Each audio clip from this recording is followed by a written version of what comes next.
வணக்கம் நண்பர்களே. இதோட கதையை சுருக்கமா சொல்லணும்னா, வேற்று கிரகத்துல இருக்க அன்னப்டேனியம் என்ற தாது பொருளை அடையிறதுக்காக மனிதர்கள் அங்க போறாங்க. அந்த இடத்துல இருக்க பழங்குடி ஏலியன்ஸ் அதை அனுமதிக்க மாட்டாங்க. அப்போ செந்தில அவன் பிளாக்லயே வச்சு போடுறதுக்காக ஒருத்தனை ரெடி பண்ணி அனுப்புறாங்க. அவர் தான் நம்ம ஹீரோ. அந்த பைப்ல செந்தில போடுவான்னு பார்த்தா மனிதர்களுக்கு எதிராக திரும்பிடுறான். இப்போ வில்லையும் அம்பையும் வச்சுக்கிட்டு சுத்துற ஏலியன்ஸ அதிநவீன ஆயுதங்களை வச்சிருக்க மனிதர்களை எதிர்த்து எப்படி ஜெயிச்சாங்கன்ற சிறப்பான காட்சிகளை தரமான சிஜியோட 2009 ஜேம்ஸ் கேமரோன் இயக்கத்தில் வெளிவந்த அவதார் படத்தோட விளக்கத்தை பார்க்கறதுக்கு முன்னாடி நம்ம சேனலுக்கு புதுசாக வரவங்க மறக்காம ஃபிலிம் ஃபெதர்ஸ்க்கு சப்ஸ்கிரைப் பண்ணிடுங்க. நோட்டிஃபிகேஷன்ஸ் உடனே வர பெல் ஐகானை தட்டி விட்டுருங்க. எடுத்ததும் எதிர்கால உலகத்தில் அதிநவீன கண்டுபிடிப்புகளால் உலகம் வளர்ச்சி அடைஞ்சாலும் ஊனத்தை குணப்படுத்துறதுக்கு மருந்தை கண்டுபிடிச்சாலும் அதை பணக்காரங்களால மட்டும்தான் பயன்படுத்த முடியுன்ற சாபக்கேடு இன்னைக்கும் இருக்குதுன்னு புலம்ப ஆரம்பிக்கிறான் ஜேக்கு. இவன் வீல் சேர்ல இருக்க மாற்றுத்திறனாளினாலும் முன்னாள் ராணுவ வீரன். அதனால இவனுக்கு பென்ஷன் வருது. ஆனா அன்றாட வாழ்க்கையை கூட அதை வச்சு வாழ முடியாதுன்னா பாத்துக்கோங்களேன்.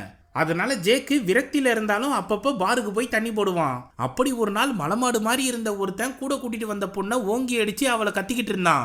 அதை பார்த்த ஜேக்கு என்னைக்குமே பலவீனமானவங்களை தாக்கி தான் ஒருத்தன் பலசாலியா நிரூபிக்க வேண்டி இருக்குன்னு ஃபீல் பண்ணி வீல் சேரை தள்ளிக்கிட்டு போய் அந்த மலமாடை இழுத்து போட்டு அடிக்க ஆரம்பிச்சிடுறான். ஆனா அடி வாங்கின பொண்ணு ஜேக்க தடுத்து, நீ யாருடா என் புருஷன் அடிக்கிறதுக்குன்னு கேக்குறா. அடிப்பாவி, நீயும் ஒரு ஜென்மமான ஜேக்கு ஃபீல் பண்ணும்போது அங்க இருக்க பவுன்சர்லாம் அவனை தூக்கி வெளியே போட்டுடுறாங்க. என்ன உலகண்டா இதுன்னு தரையிலேயே படுத்துக்கிட்டு ஃபீல் பண்ணிட்டு இருந்த ஜேக்க சந்திக்க 2 ஏஜென்ட்ஸ் வராங்க. உங்களுக்கு என்னடா வேணும்னு கேட்டா, உன்னோட அண்ணனை திருடர்கள் 2 பேர் சேர்ந்து கொண்டுட்டானுங்க, அவரோட பாடியை கன்ஃபார்ம் பண்ணுங்கன்னு வந்து கூப்பிடுறாங்க. சரின்னு ஜேக்கும் போய் அவனோட ட்வின் பிரதரான டாமி உடம்ப பார்த்து ஃபீல் பண்றான்.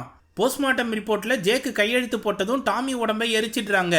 அங்க இருக்க 2 ஏஜென்ட்ஸும் டாமியை நம்பி எங்களோட கம்பெனி பல கோடி ரூபாய் முதலீடு செஞ்சிருக்கு, உன்னோட டிஎன்ஏவும் அவரை மாதிரி இருக்கிறதுனால உன்னால உதவி செய்ய முடியும், அதே போல உனக்கு நல்ல சம்பளமும் கிடைக்கும், ஆனா வேலை மட்டும் வேற உலகத்துலன்னு சொல்றாங்க. அப்போ ஜேக்கோட எண்ண ஓட்டம் ஃபுல்லா இது நாள் வரைக்கும் நாம எதையும் சாதிக்கல, ஆனா டாமி கஷ்டப்பட்டு படிச்சு ஆராய்ச்சியில ஈடுபட்டு பாண்டோரா கிரகத்துக்கு போறதுக்கு செலக்ட் ஆனான். அவன் பர்சுல வச்சிருந்த காசு தான் இப்ப அவன் மரணத்துக்கு காரணமா போச்சு. இப்போ அதனால எனக்கு ஒரு வாய்ப்பு கிடைச்சிருக்கு, அதை பயன்படுத்திக்கணும்னு முடிவு பண்றான் ஜேக்கு. உடனே அவன் கூட சேர்ந்து பல 100 பேரை தேர்வு செஞ்சு பூமியில இருந்து கிளம்பி பாண்டோரா கிரகத்துக்கு ஸ்பேஸ்ஷிப்ல போறாங்க. அந்த கிரகத்துக்கு போய் சேர 6 வருஷம் ஆகுன்றதுனால அதிநவீன மருந்துகள் மூலமா மயக்க நிலையிலேயே இவங்களை ஒரு பாட்ல வச்சு கூட்டிட்டு போவாங்க. அதனால இவங்களுக்கு சோறு தண்ணி தூக்கம்னு எதுவுமே தேவைப்படாது, கனவும் வராதுன்னா பாத்துக்கோங்களேன். இப்படியே பயணிச்சு பாண்டோரா கிரகத்துக்கிட்ட வந்ததும் பாட திறந்து எல்லாரையும் வெளியேற்றி விடுறாங்க. அப்பதான் பாண்டோரா கிரகத்தையே நம்ம கண்ணுக்கு காட்டுறாங்க. எப்படி நம்ம பூமிக்கு வெளியே நிலா ஒரு செயற்கைக்கோள் மாதிரி சுத்திக்கிட்டு இருக்கோ, இந்த பாண்டோராவும் கேஸ் ஜெயண்ட்ன்ற கிரகத்தை சுத்தி வர நிலவு தான். கேஸ் ஜெயண்ட்னா அந்த கிரகம் முழுக்க பிராணவாயுக்களால நிரம்பி இருக்கும். இப்போ விண்கலத்துல வர எல்லாரையும் ஒரு ஜெட்ல ஏத்திக்கிட்டு பாண்டோரால தரையிறங்க கூட்டிட்டு வராங்க. அப்போ ஒருத்தர் முன்னாடி வந்து எல்லாருக்கும் மாஸ்க கொடுத்து இதை கட்டாயம் போட்டுக்கோங்க, ஏன்னா இங்க இருக்க காத்த நம்மளால சுவாசிக்க முடியாது, ஒருவேளை இந்த மாஸ்க்ல எதனா சேதாரம் ஏற்பட்டுச்சுன்னா 1 நிமிஷத்துக்குள்ளேயே மயங்கி விழுந்துருவீங்க, அடுத்த 4 நிமிஷத்துல உங்க உயிர் போயிடும்னு சொல்றாரு. இந்த இடத்துல மிகப்பெரிய சுரங்கங்களை கட்டி கனிம வளங்களை சுரண்டிக்கிட்டு இருக்காங்க கார்பரேட் கம்பெனிக்காரனுங்க. இதுக்கு கைக்கூலியா இருந்து செயல்படுறது முன்னாள் ராணுவ வீரர்கள் தான். ஜேக்கு இந்த இடத்துக்கு வந்ததும் மிகப்பெரிய ட்ரக்குகளும் மனிதர்களால இயக்கக்கூடிய ரோபோக்களையும் பார்த்து வாய பொழக்கிறான். ஆனா இங்க இருக்க ராணுவ வீரர்கள் தள்ளுவண்டி தலைவலியை யாரா கூட்டின்னு வந்தான்னு கலாய்க்கிறாங்க. அதை சட்ட பண்ணாம உள்ள வரான் ஜேக்கு. அங்க புதுசா வந்தவங்களுக்கு பாடம் நடத்திட்டு இருக்காரு கொலனல் மைல்ஸ்.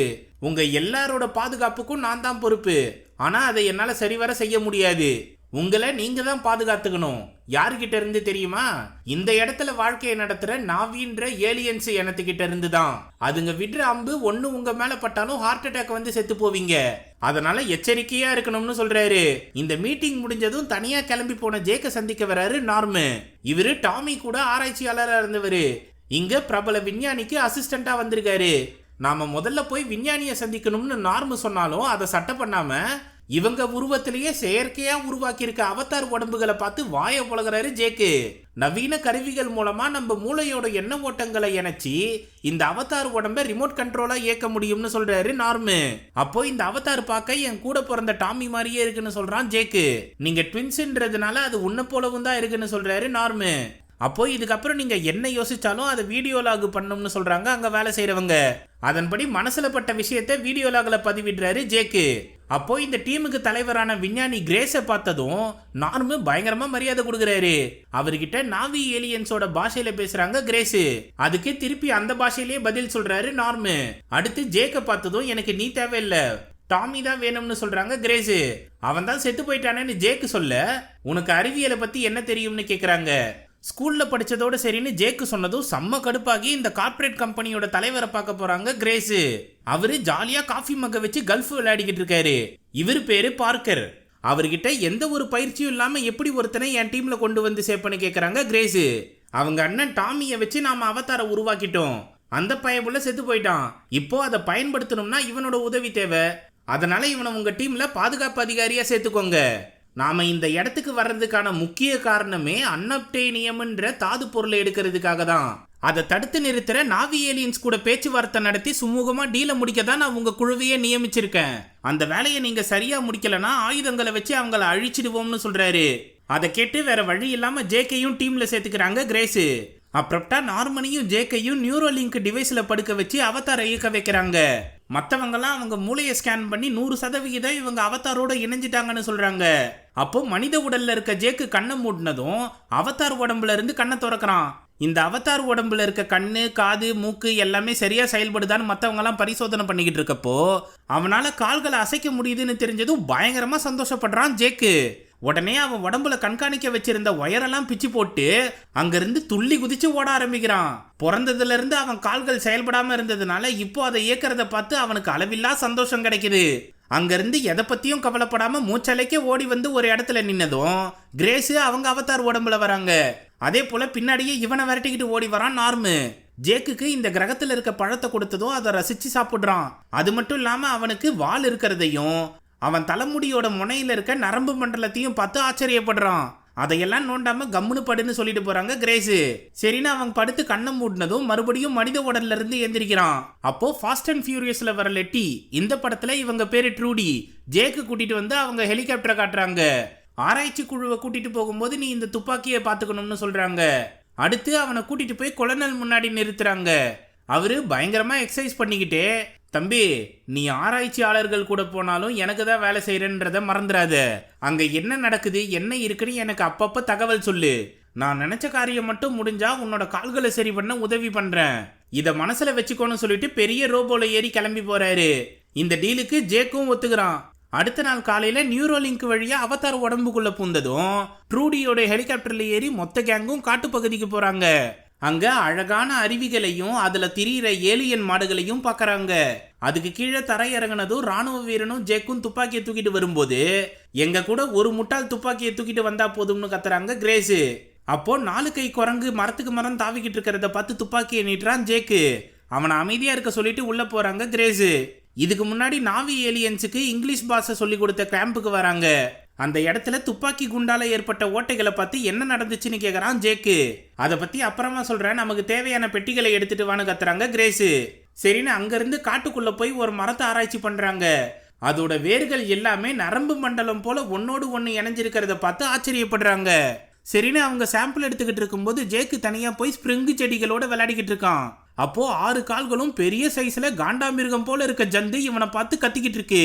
அதை கேட்டு அங்க வந்த கிரேசி, எப்பா நீ எதுவும் செய்யாம அமைதியா நில்லு, லைட்டா அசைஞ்சாலும் அது ஓடி வந்து உன்னை மெதிச்சே கொண்டுடும்னு எச்சரிக்கிறாங்க.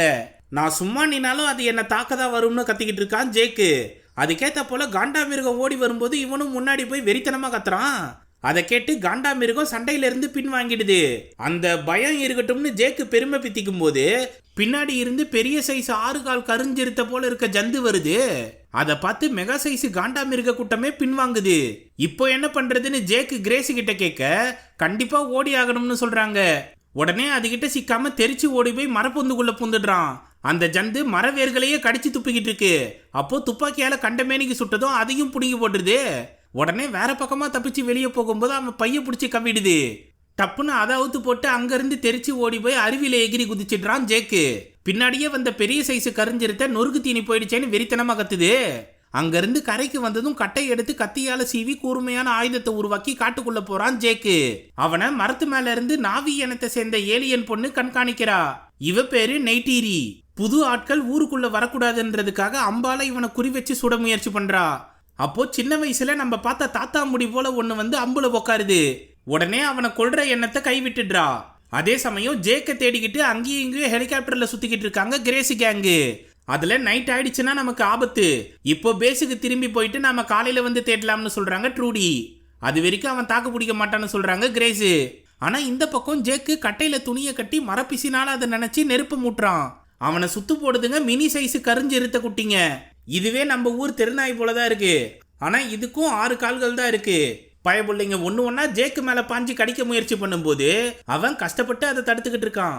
ஒரு கட்டத்துக்கு மேல அதுங்களை சமாளிக்க முடியாம கஷ்டப்படுறத பார்த்த நெய்டீரி அம்பை விட்டு ஒன்னத்தை குத்தி தள்ளிட்டு மத்ததுங்களை அடிச்சு விரட்டுறா. அப்போ அம்புல அடி வாங்கின ஜந்து வழியில துடிச்சுக்கிட்டு இருக்கும்போது அவ பாஷையில எதையோ சொல்லி மூச்சு குழாயில கத்திய விட்டு அதை போட்டு தள்ளிடுறா.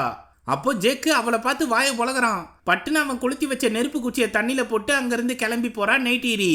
எம்மோ நில்லுமா, என்னை காப்பாத்துனதுக்கு நன்றின்னு அவ கையை பிடிச்சி இழுத்து சொன்னதும் பொக்குன்னு மூஞ்சி மேலே ஒன்று வச்சு இப்ப நடந்ததுக்கு நாம வருத்தப்படணும், தேவையில்லாம என்ன பின்தொடராதன்னு சொல்லிட்டு போறான் நெய்டீரி. அப்புறம் எதுக்காக என் உயிரை காப்பாத்தினு ஜேக்கு கேட்க, உன்னோட இதயம் வலிமையானது, ஆனா நீ ஒரு குழந்தை போல நடந்துகிற. இரவுல இந்த காடே உனக்கு வெளிச்சம் கொடுக்கும், ஆனா நீ தேவையில்லாம நெருப்பு கொளுத்திக்கிட்டு இருக்க, கண்டபடி சத்தம் போட்டு மற்ற ஜீவராசிகளோட அமைதியையும் கெடுக்கிறன்னு கத்திக்கிட்டு இருக்கா.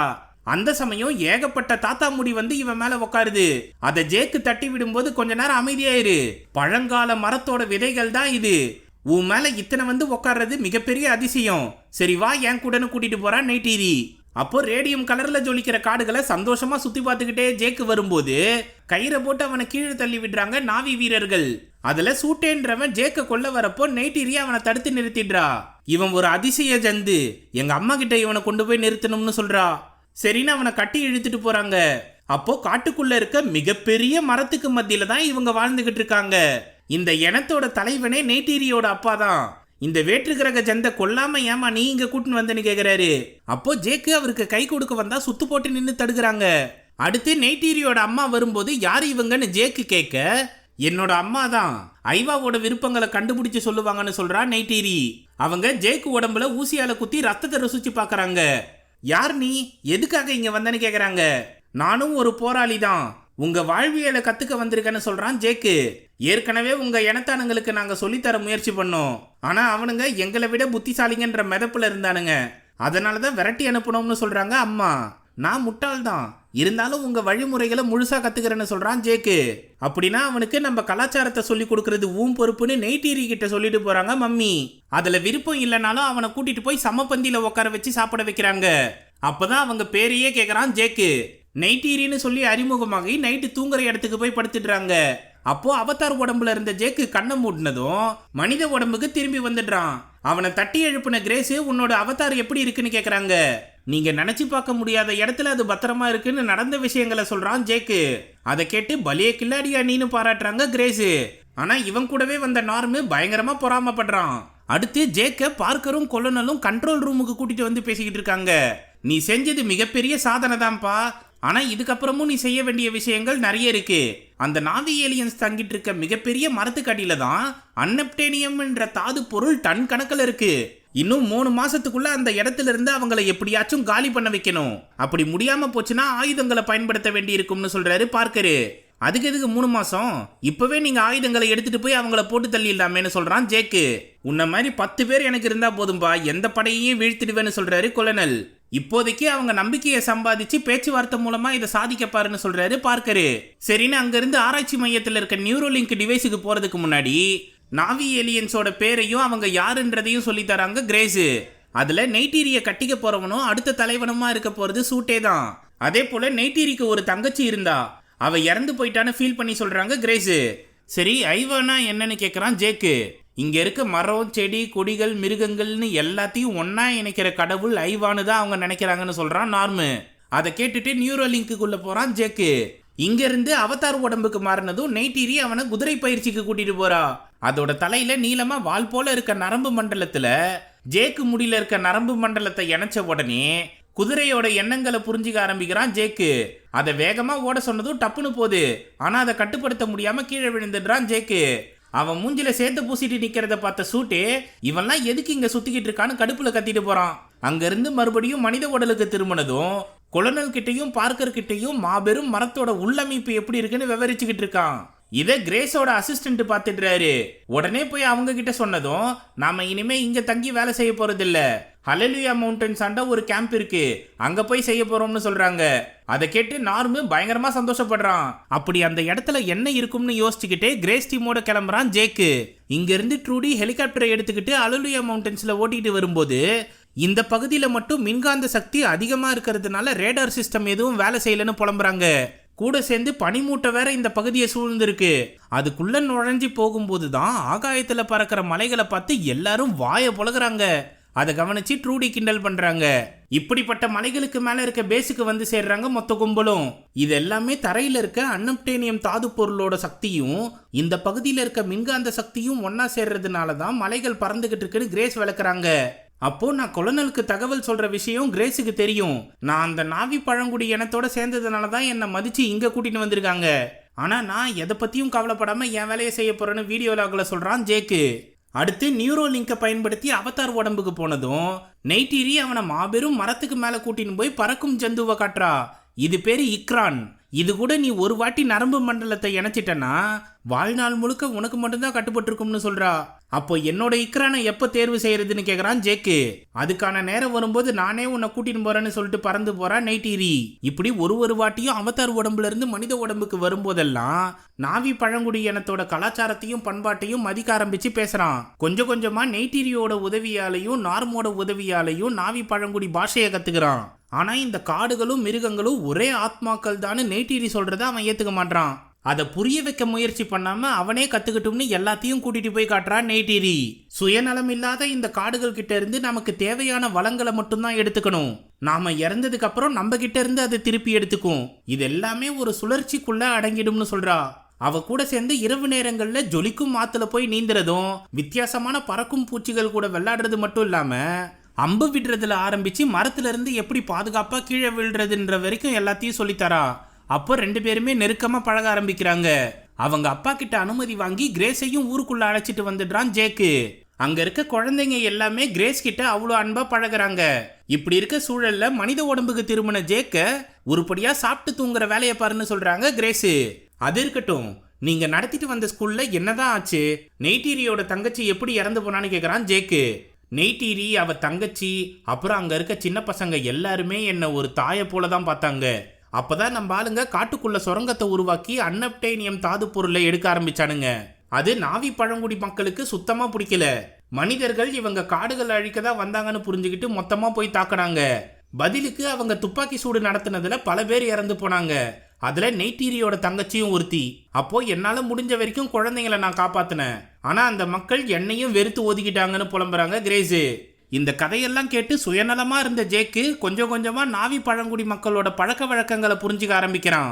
ஒரு நாள் அவதார் உடம்புல இருக்கும்போது நெய்டிரி கூட வேட்டைக்கு கிளம்புறான். அப்போ 4 கால் கருஞ்சிருத்தை குடும்பத்தோட இருக்கிறத கவனிச்சு அதை விட்டுடுறான். தனியா நின்றுட்டு இருந்த மானை பக்காவா குறி வச்சு அம்பு விட்டதும் அது சரிஞ்சு விழுந்து வழியில துடிச்சுக்கிட்டு இருக்கு.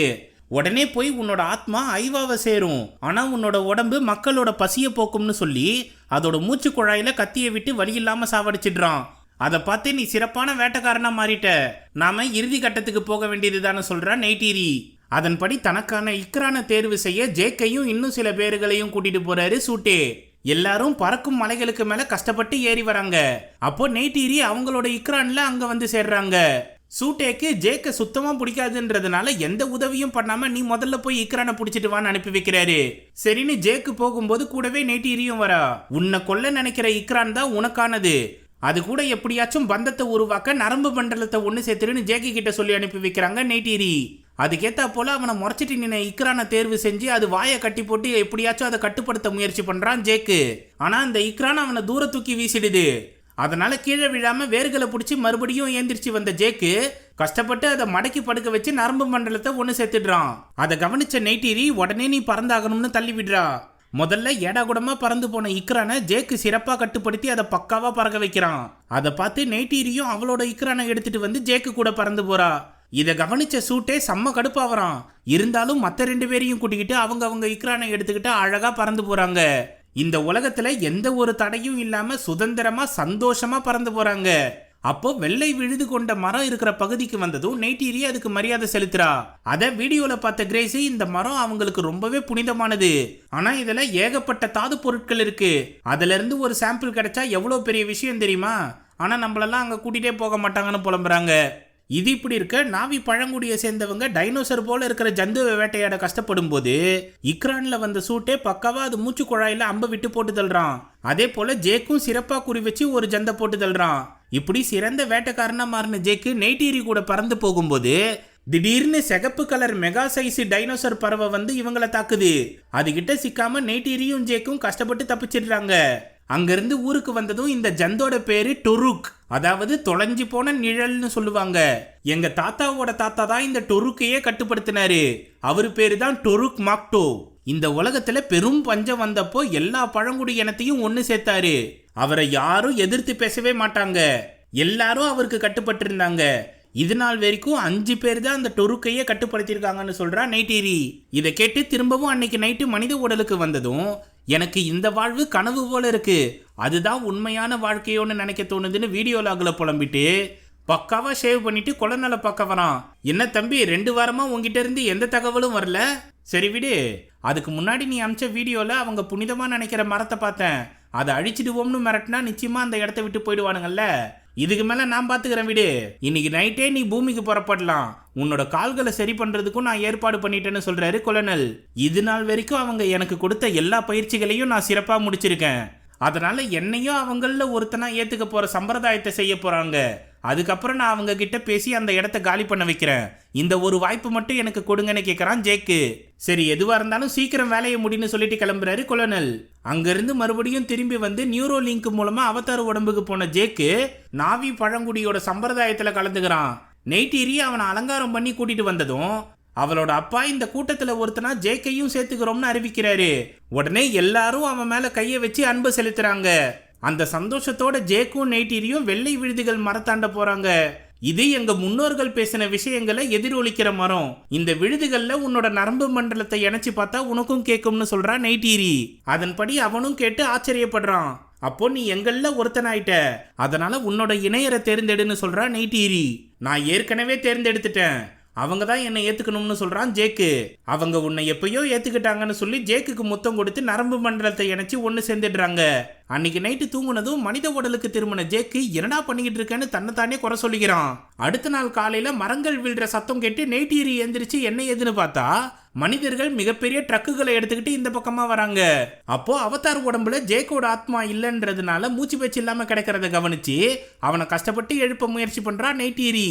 அதே சமயம் மனித உருவத்துல இருந்த ஜேக்கு நியூரோ லிங்க் போறதுக்கு முன்னாடி அவனை வற்புறுத்தி சாப்பிட வைக்கிறாங்க கிரேஸ். சரின்னு அறக்க பிறக்க சாப்பிட்டு நியூரோ லிங்க் உள்ள புந்து அவதார் உடம்புல வந்ததும் நடந்த சம்பவத்தை பார்த்து பயங்கரமா அதிர்ச்சி அடைகிறான். டப்புன்னு மான்ஸ்டர் ட்ரக்குக்கு முன்னாடி போய் அதை நிறுத்த சொல்லி கையாட்டுறான். உடனே டிரைவர் வண்டியை நிறுத்திட்டு பார்க்கர் கிட்ட இதை காட்டினா ஜேக்கு அடையாளம் தெரியலனாலும் நீ வண்டியை முன்னாடி ஓட்டுன்னு போப்பா, அவன் பயந்து ஒதுங்கிடுவான்னு சொல்லி ஜாய்ஸ்டிக்கை முன்னாடி தள்ளுறாரு. அப்போ வண்டி முன்னேறி வர்றதுனால செம்ம கடுப்பான ஜேக்கு பட்டுன்னு கல்லை எடுத்துன்னு போய் கேமராவை சதைச்சு தள்ளிடுறான். ஆனாலும் படைகளோட வந்த மனிதர்கள் அந்த இடத்தையே நாஸ்தி பண்ணிடுறாங்க. அதை பார்த்த சூட்டேவும் மற்ற நாவி பழங்குடியை சேர்ந்தவங்களும் பயங்கரமா வருத்தப்படுறாங்க. உடனே கூட்டம் கூடி யுத்தத்துக்கு தயாராகிறாங்க. அப்போ வண்டிக்குள்ள இருந்த கொலனல் கேமராவை சதிச்ச அவதார் யாருன்னு பார்த்துட்டு இவன் நம்ம பயலாச்சேன்னு செம்ம கடுப்பாகி உடனே அவங்க பேஸுக்கு போறாரு. அதே சமயம் யுத்தத்துக்கு தயாரா இருந்த கும்பலுக்கு நடுவுல வந்த கிரேஸ் தயவு செஞ்சு அவங்க கூட மோதாதீங்க, அப்புறம் இழப்பு உங்களுக்கு தானே சொல்றாங்க, நீ யாரடி எங்களுக்கு அறிவுரை சொல்றதுன்னு சூட்டையை கத்தும் போது ஜேக்கு வந்துடுறான். அவனும் அதே வார்த்தையை சொல்லும் போது சூட்டே ஜேக்கோட சண்டை போடுறான். நெய்டிரி கூட இணைஞ்சிட்டல்லன்னு சொல்லி கத்துறான். அதை கேட்டு அம்மாவும் அப்பாவும் பயங்கரமா அதிர்ச்சி அடைகிறாங்க. அப்போ சண்டைக்கு வந்த சூட்டேவை அடிச்சு தள்ளிட்டு கத்தியை கீழே போட்டு நான் உங்களுக்கு எதிரி கிடையாது, இப்போ நம்மளை எதிர்க்க வரவன் தான் பயங்கர சக்தி வாய்ந்தவன், அதனால நான் சொல்றதை தயவு செஞ்சு காது கொடுத்து கேளுங்கன்னு சொல்லும் போதே ஜேக்கும் கிரேஸும் மயக்கம் போட்டு விழுந்துடுறாங்க. என்னடான்னு பார்த்தா கொலனல் அவர் டீமோட பேஸுக்கு போய் நியூரோ லிங்க் டிவைஸ் ஆஃப் பண்ணிடுறாரு. உள்ள இருந்த ஜேக்கு கிட்ட எப்படிரா எங்களையே எதிர்க்க தோணுச்சுன்னு மூஞ்சிலே ஒரு குத்து விடுறாரு. அதே சமயம் மயங்கி விழுந்த ஜேக்க கொல்றதுக்கு சூட்டே முயற்சி பண்ணும்போது நெய்டிரி அவனை தடுத்துடுறா. இங்க ஜேக்கையும் கிரேஸையும் கண்ட்ரோல் ரூமுக்கு அழைச்சிட்டு வந்து விசாரிக்கிறாங்க. அதுல ஜேக்கோட வீடியோ லாக்ல நாம என்ன பண்ணாலும் அவங்க இந்த மரத்தை விட்டு கொடுக்க மாட்டாங்கன்னு சொல்லியிருக்கிறத காட்டி எதுக்காக நம்ம சமாதான பேச்சுல நேரத்தை வீணாக்கணும், அதனால அடி உதவுற மாதிரி அண்ணன் தம்பி உதவ மாட்டான்றத புரிய வைக்கிற நேரம் வந்துடுச்சுன்னு சொல்றாரு கொலனல். அன்னைக்கு ராத்திரி சூட்டே தலைமையில நாவி பழங்குடியினர் காடுகளை அழிக்க வந்த வண்டிகளையும் ரோபோக்களையும் சதைச்சு தள்ளிடுறாங்க. அதுல 6 ராணுவ வீரர்கள் பலியாகிட்டாங்கன்னு தெரிஞ்சு செம்ம கடுப்பாகிறாரு கொலனல். உடனே பார்க்கர் கிட்ட போய் நான் பெரிய அளவுக்கு உயிர் சேதம் இல்லாம அந்த மரத்தை அழிச்சு காட்டுறேன், இதுல நீங்க மட்டும் தலையிடாம இருந்தா சரின்னு சொல்றாரு. அப்போ பார்க்கரும் வேற வழி இல்லாம அதுக்கு ஒத்துக்கிறாரு. இந்த விஷயத்த கிரேஸ் கேங்கு கிட்ட உடனே போய் சொல்றாங்க ட்ரூடி. அதை கேட்டு கிரேஸும் ஜேக்கும் பார்க்கர் கிட்ட வந்து தயவு செஞ்சு இந்த யுத்தத்தை நிறுத்துங்க, பழங்குடியோட ரத்தத்துல பணத்தை பார்க்காதீங்கன்னு சொல்றாங்க. அந்த கூட்டத்தில் இருக்கிறவங்க என்ன நம்புறாங்க, கொஞ்ச நேரம் கொடுத்தீங்கன்னா அந்த இடத்தை விட்டு அவங்கள நான் காலி பண்ண வைக்கிறேன்னு சொல்றான் ஜேக்கு. 1 மணி நேரத்துக்குள்ள நீ சொன்னதை செஞ்சிடு, எந்தவித சேதாரமும் இல்லாம சம்பவத்தை பண்ணிடலாம்னு சொல்றான் பார்க்கரு. சரின்னு ஜேக்கு நியூரோ லிங்க் பயன்படுத்தி அவதார் உடம்புக்கு போனதும் நெய்டீரியோட அப்பா கிட்ட இந்த மரத்தை அழிக்கிறதுக்கு மனிதர்கள் வராங்க, உடனே இந்த இடத்தை விட்டு காலி பண்ணுங்கன்னு சொல்றான். நீ சொல்றது உண்மைதானான்னு நெய்டீரியோட அம்மா கேட்டதும், உங்கள ஒருத்தனா சேர்ந்து இந்த விஷயத்த உங்களுக்கு சொல்லணும்னு தான் என்ன அனுப்பி வச்சாங்க, ஆனா உண்மையாலுமே நான் உங்களை விரும்ப ஆரம்பிச்சிட்டேன், நெய்டீரியையும் நான் நேசிக்க ஆரம்பிச்சிட்டேன், அதனால உயிர் சேதம் ஏற்படுறதுக்குள்ள இந்த இடத்தை விட்டு போயிடுங்கன்னு சொல்றான் ஜேக்கு. இதை கேட்ட நெய்டீரி, நீ ஒரு நம்பிக்கை துரோகி, எங்களை ஏமாத்துறதுக்கு தானே இங்க வந்தன்னு கத்திட்டு அழுவுறா. உடனே அவளோட அப்பா ஜேக்கையும் கிரேஸையும் கட்டி போட சொல்லி உத்தரவிடுறாரு. இதுக்கு தானே காத்துக்கிட்டு இருந்தேன்றா போல சூட்டே போய் அவங்க 2 பேரையும் கட்டி போட்டுடுறான். அந்த சமயம் கொலனல் போர் விமானங்களோட இந்த பகுதிக்கு வந்து சேர்ந்ததும் எல்லாரும் பதறி போறாங்க. அவரு அவதார் உருவத்தில் இருக்க ஜேக்கையும் கிரேஸையும் கட்டி வச்சிருக்கிறத கவனிச்சு சமாதான பேச்சு சர்வநாசமாச்சு. இவ்வளோ பெரிய மரத்தை நான் இப்பதான் நேர்லயே பாக்குறேன், சரி சம்பவத்தை ஆரம்பிப்போம், முதல்ல புகை குண்டுகளை போடுங்கன்னு உத்தரவிடுறாரு. அதன்படி சுட்டாலும் பழங்குடி இனத்தை சேர்ந்தவங்க ஒருத்தர் கூட அந்த இடத்தை விட்டு நகர்ற மாதிரி தெரியல. எல்லாரும் ஒன்னா சேர்ந்து அம்பு விடுற வேலையை தான் பாக்குறாங்க. அதனால மனிதர்களுக்கு பெருசா எந்தவித சேதாரமும் ஏற்படல. அப்போ இக்ரானை பயன்படுத்தி வான்வெளி தாக்குதலை நடத்துங்கன்னு சூட்டேவை அனுப்பி வைக்கிறாரு நெய்டீரியோட அப்பா. அதன்படி சில பேர் மரத்துக்குள்ள போய் மேலே ஏறுறாங்க. மற்றவங்களாம் அம்பு விட்டுக்கிட்டே இருக்கிறத கவனிச்சு முதல்ல நெருப்பு தெரிக்கிற குண்டுகளை வீசுங்கன்னு உத்தரவிடுறாரு கொலனல். அதன்படி தொடர்ந்து தாக்குதலை நடத்தி அந்த இடத்தையே தெரிக்க விடுறாங்க. அப்போ வேற வழி இல்லாம எல்லாரையும் காட்டுக்குள்ள போக சொல்றாரு நெய்டீரியோட அப்பா. அதை கேட்டு ஜேக்க கண்டுக்காம நெய்டீரியும் கூட்டத்தோட ஓடிடுறா.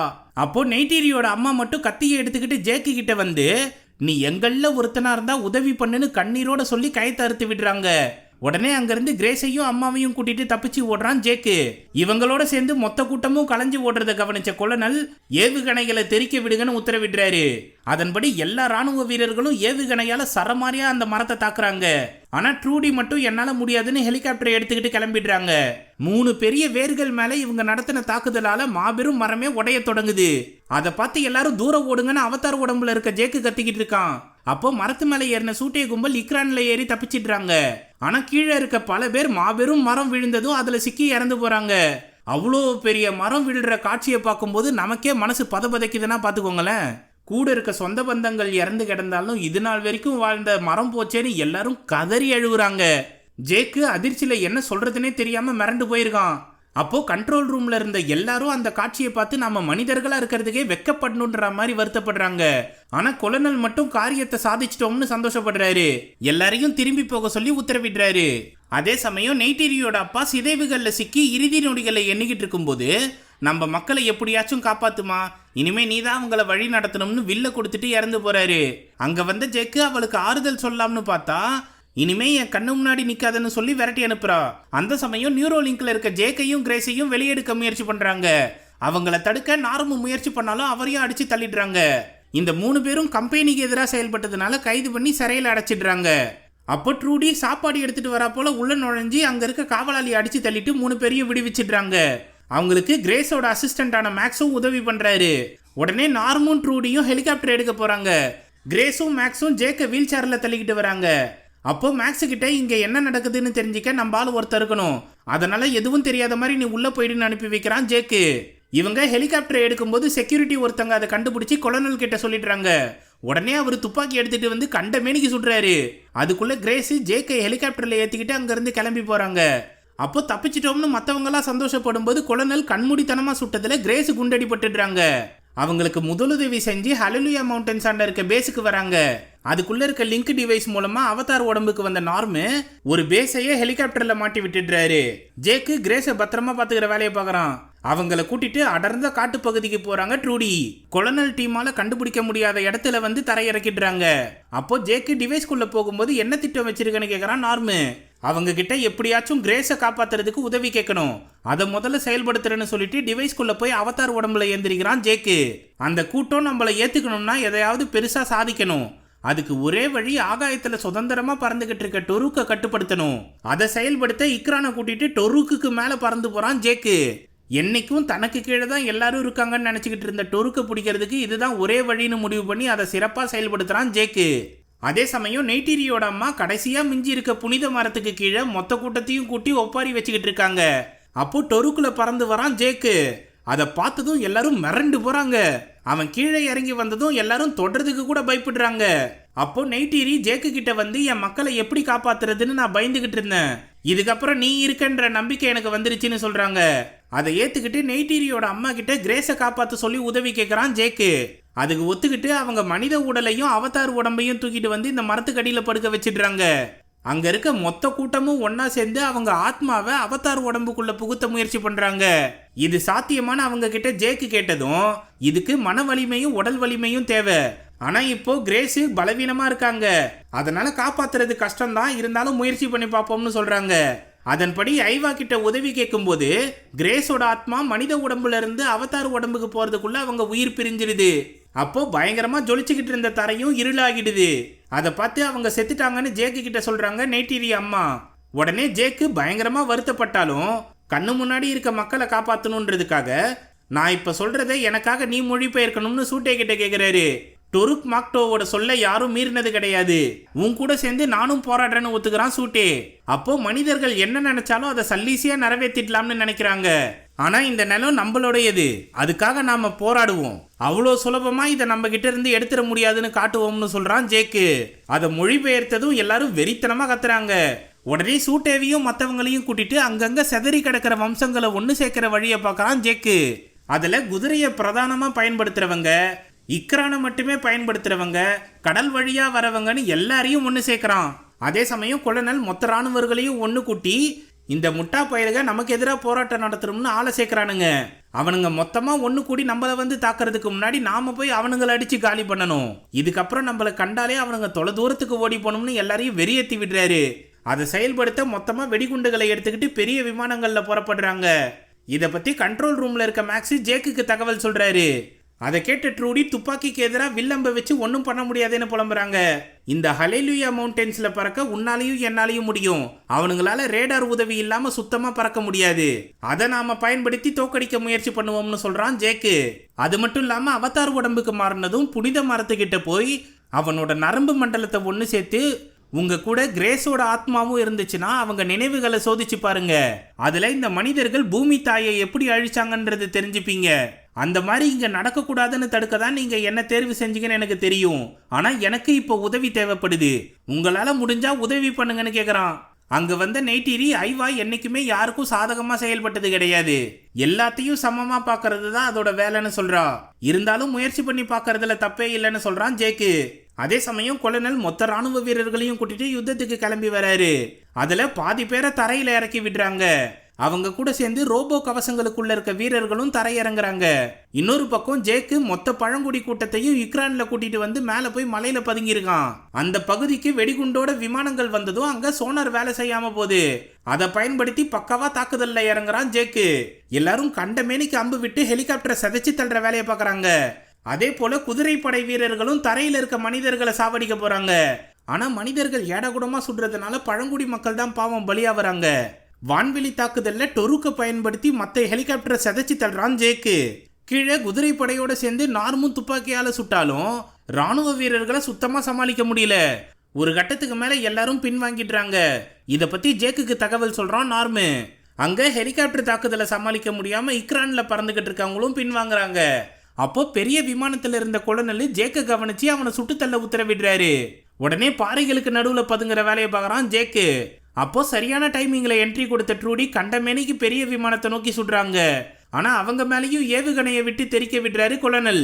அதனால ஹெலிகாப்டர் அடி வாங்கி பாறையில மோத போகுது. இன்னொரு பக்கம் நைட்டீரியா ஒரு ஹெலிகாப்டர் வெறித்தனமா துரத்திக்கிட்டு போகுது. அவங்க கிட்ட சிக்க கூடாதுன்னு தரையை நோக்கி பறந்து வரும்போது கீழே எந்திர கவசங்கள்ல இருக்கிறவனுங்க கண்டமேனிக்கு அதை சுடுறானுங்க. அதனால நெய்டீரியோட இக்ரான் குண்டடிப்பட்டு இறந்து போகுது. அப்போ கீழே விழுந்த நெய்டீரி அதை பார்த்து கதறி அழுவுறாங்க. இவங்களோட தாக்குதலை சமாளிக்க முடியாம பின்வாங்கினாலும் குண்டு வீசி எல்லாரையும் தெறிக்க விடுறானுங்க. அப்போ சூட்டே பெரிய விமானத்துக்குள்ள புந்து கையில கிடைக்கிறவங்களை தூக்கி வீசும்போது ஒரு ராணுவ வீரன் ஏடாகுடமா அவரை சுட்டு காலி பண்ணிடுறான். அதே போல ட்ரூடியும் ஜேக்கு நான் தோத்துட்டம்பான்னு சொல்லும் போது கரெக்டா ஏவுகணையை வீசி அவங்களை தெறிக்க விட்டுடுறாரு கொலனல். கீழே அவதார் உடம்புல இருக்க நார்மும் குண்டடிப்பட்டு விழுந்துடுறான். அதனால நியூரோ லிங்க்ல இருந்து அதிர்ச்சியில வெளியே வந்துடுறான். இவங்க யாரையும் தொடர்பு கொள்ள முடியாம ஜேக்கு தனியா வானத்துல பறந்துகிட்டு இருக்கான். அப்போ நெய்டீரி மட்டும் ஜேக்க தொடர்பு கொண்டு விஷயத்த சொன்னதும் முதல்ல நீ அங்கிருந்து தப்பிச்சு போற வழியை பாரு, எக்காரணத்தை கொண்டு அட்டாக் பண்ணாதன்னு சொல்றான். ஆனா நெய்டீரி தாம் உயிர் போனாலும் பரவாயில்ல, ஒருத்தனையாச்சும் கொன்னாகணும்னு அம்பு விட ரெடியா இருக்கா. அந்த சமயம் பூமி அதிர்ற சத்தம் கேக்குது. என்னடான்னு பார்த்தா காட்டுல இருக்க மொத்த மிருகங்களும் ஓடி வந்து ராணுவ வீரர்களை ரணக்கொடூரமா தாக்குதுங்க. அதுவும் ரோபோ கவசத்துல இருக்கிறவனுங்களை ஏறி மிதிக்குதுங்க. வானத்துல இக்ரான் கூட்டம் முழுவதும் பறந்து வந்து ஹெலிகாப்டர்களை பந்தாடுதுங்க. அதுல நிக்கிறவனுங்களை கடிச்சு தூக்கி வீசுதுங்க. இதை பார்த்து சந்தோஷப்பட்ட நெய்டீரி ஜேக்கு கிட்ட எய்வா உனக்கு உதவி பண்ண ஆரம்பிச்சிருச்சுப்பா, இதுக்கப்புறம் நம்மள யாராலையும் தடுக்க முடியாதுன்னு சொல்லி அவளும் களத்துல இறங்குறா. அப்போ மிகப்பெரிய கரஞ்சிருத்தை போல இருக்க ஜந்து அவளுக்கு துணையா வந்து நிக்குது. அதே சமயம் ராணுவ வீரர்கள் வெடிகுண்டுகளை கீழே போட தயாரா இருக்காங்க. அப்போ ஜேக்கு மாபெரும் விமானத்து மேல இறங்கி அங்க சுட்டுக்கிட்டு இருந்த ராணுவ வீரர்களை போட்டு தள்ளிட்டு என்ஜின்ல கையெறி குண்டுகளை வீசி எறிஞ்சிட்டு தப்பிச்சு போறான். அது செதறினதும் என்ஜின் கோளாறு ஏற்பட்டு மாபெரும் விமானம் கீழே விழுது. அதுல இருந்த வெடிகுண்டும் அங்கேயே வெடிச்சு செதறுது. அடுத்து கொலனல் இருக்க விமானத்தை தாக்க வரான் ஜேக்கு. அவன் கையெறி குண்டை தூக்கி போட போறதை கவனிச்ச கொலனல் உடனே விமானத்தை திருப்புறாரு. அதனால ஜேக்கு ஏடாகுடமா கீழே விழுந்துடுறான். அதுல ஒண்ணு பைலட் இருக்க டோர் பக்கம் மாட்டிக்கிட்டு வெடிச்சிருது.